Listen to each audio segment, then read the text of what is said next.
Hey Sekians, this is me, Zainab, and here I am in front of you to describe the history of Turkey. Well, Turkey, a lovely name, means ऐसी land के नाम सुन के ही वहाँ जाने को जी चाहता है. अदीबों ने अपनी किताबों में टर्की को बहुत खूबसूरती से बयान किया है. बट क्यों ना हम इस खूबसूरती को देखें कि ये मिली कैसे या इसका पस मंज़र क्या था. आज अगर 2024 की बात करें तो till the birth of Turkey to the current year Turkey को बने हुए जब 1000 साल गुजर चुका है. लेकिन अगर हम पहले 100 साल की बात करें, लाइक 1923 से 1924 तक की बात,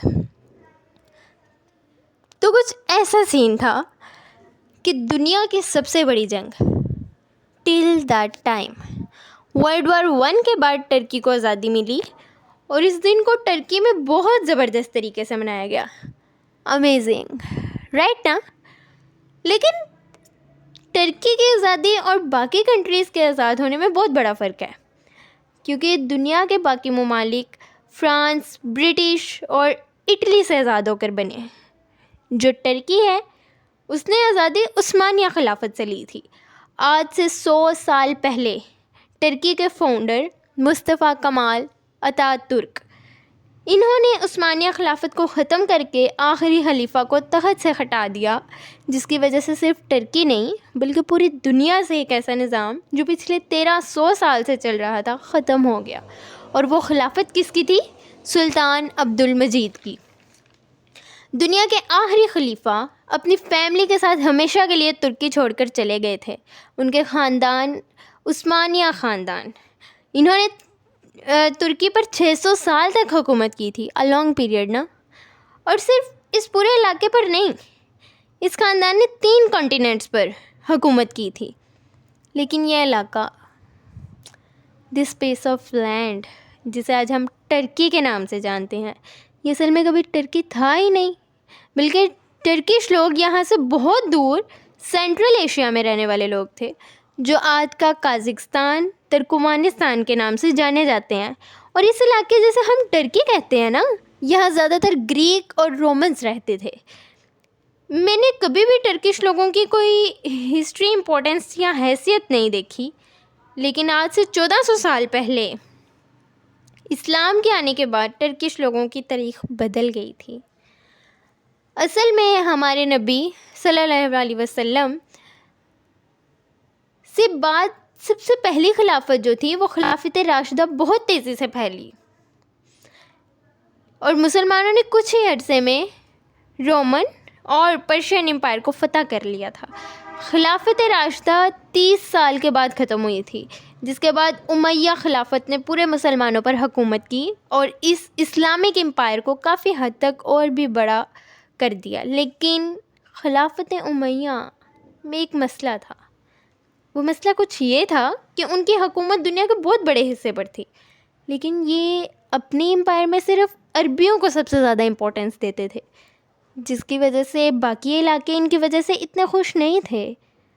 और इवेंचुअली 19 ईयर्स के बाद, 90 सालों के बाद, एक नए ख़ानदान ने इनसे ये खिलाफत छीन ली और दुनिया में एक नई खिलाफत शुरू की.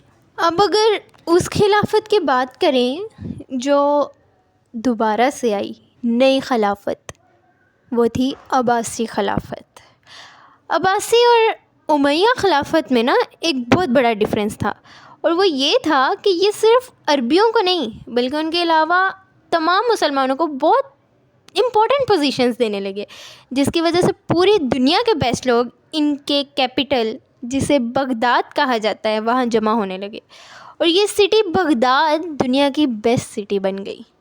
अब्बासी खिलाफत के इस टाइम को इस्लाम का गोल्डन एज भी कहा जाता है.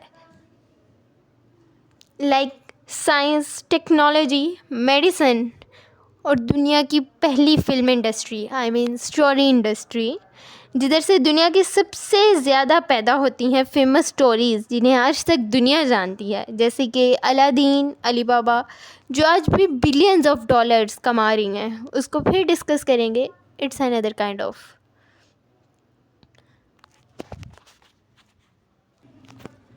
بٹ آہستہ آہستہ اسلامک امپائر پھیلتی گئی اور سینٹرل ایشیا میں جہاں پہلی بار ٹرکش قبیلوں نے اسلام قبول کیا، اور جس ٹرکش لیڈر نے سب سے پہلے اسلام قبول کیا اس کا نام تھا سلجک. اس کے اولاد میں سے ایک بیٹے تغرل نے آگے جا کر اس پورے علاقے کو فتح کر لیا اور یہاں سلجک امپائر بنائی. لیکن اس سلجک امپائر کا بادشاہ ہمیشہ سلطان کہلاتا تھا. لائک سلطان اور خلیفہ ٹو الگ ٹرمز نا. وہاں کا جو بادشاہ ہوتا تھا وہ خلیفہ نہیں کہلایا جا سکتا تھا. یہ صرف اس عباسی سلطنت کے بادشاہ کو کہا جاتا تھا جو ہمیشہ صرف عربی ہی ہوتا تھا. سلجک سلطنت کی طاقت کی وجہ سے ترکش قبیلہ سینٹرل ایشیا سے نکل کر ہر طرف پھیلنے لگا اور آہستہ آہستہ یہاں تک پہنچے اور رومن امپائر کے ساتھ ایک جنگ ہوئی. انہیں بہت بری طرح ہرایا گیا.